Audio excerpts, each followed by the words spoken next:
मैं मुसलमान होने के नाते मैं सबसे माफ़ी मांगता हूँ। যে ব্যক্তি নিজের হাতেই ভেঙেছিলেন বাবরি মসজিদ, পরে জীবনের সবচেয়ে বড় অনুশোচনায় বদলে গেল তার পুরো বিশ্বাস। কিভাবে? সময়ের সঙ্গে সঙ্গে তার মনে জন্মেছিল মুসলমানদের প্রতি তীব্র বিদ্বেষ এবং প্রবল ঘৃণা। বলবীর সিং তখন ছিলেন ধর্মান্ধ হিন্দু জনতার অন্যতম পরিচিত মুখ। বলবীর সিংই ছিলেন প্রথম ব্যক্তি যিনি বাবরি মসজিদের কেন্দ্রীয় গম্বুজের উপর উঠে যান। তার হাতে ছিল একটি হাতুড়ি, আর সেই হাতুড়ির আঘাতেই শুরু হয় ধ্বংসের নৃশংসতা। মসজিদ ধ্বংসের পর বলবীর এবং তার বন্ধু যোগেন্দ্র পাল আরও বেশি উগ্র মতদর্শে জড়িয়ে পড়েন। নিজেদের আদি হিন্দু দর্শনের অনুসারী দাবি করে তারা নানা উগ্র কর্মকাণ্ডে অংশ নেন।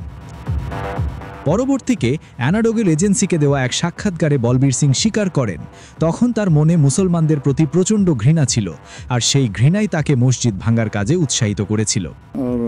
चूँकि गर्मजोशी थी, 27 साल की उम्र में तो आदमी इतना सादा पीछे सोचता नहीं है। एक जज्बा था कि कसम खा लेना ना, जब सौगंध खाता है तो आदमी। তিনি ছিলেন কট্টরপন্থী সংগঠন শিবসেনার সক্রিয় সদস্য।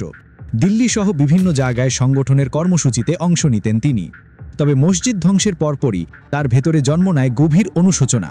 তিনি অনুভব করতে শুরু করেন তিনি যা করেছেন তা মানবতা ও ন্যায়বোধের সম্পূর্ণ বিপরীত। পরে যোগেন্দ্র পালের মাধ্যমে তিনি পরিচিত হন মৌলানা করিম সিদ্দিকীর সঙ্গে, যা তার জীবনে বড় পরিবর্তন আনে। বলবীর সিং পানিপথের কাছে একটি ছোট গ্রামে হিন্দু রাজপুত পরিবারে জন্মেছিলেন।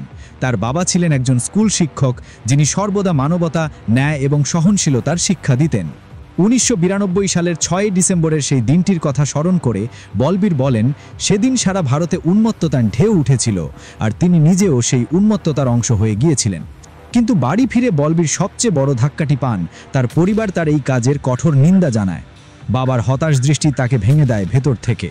বলবীর বলেন, আমি যদি মসজিদ ভাঙার বদলে একটি মসজিদ নির্মাণ করতে পারতাম, তবে হয়তো আমার সেই অপরাধের কিছুটা প্রায়শ্চিত্ত হতো। हमने जो गैरियत की है, मैं मुसलमान होने के नाते मैं सबसे माफ़ी मांगता हूँ।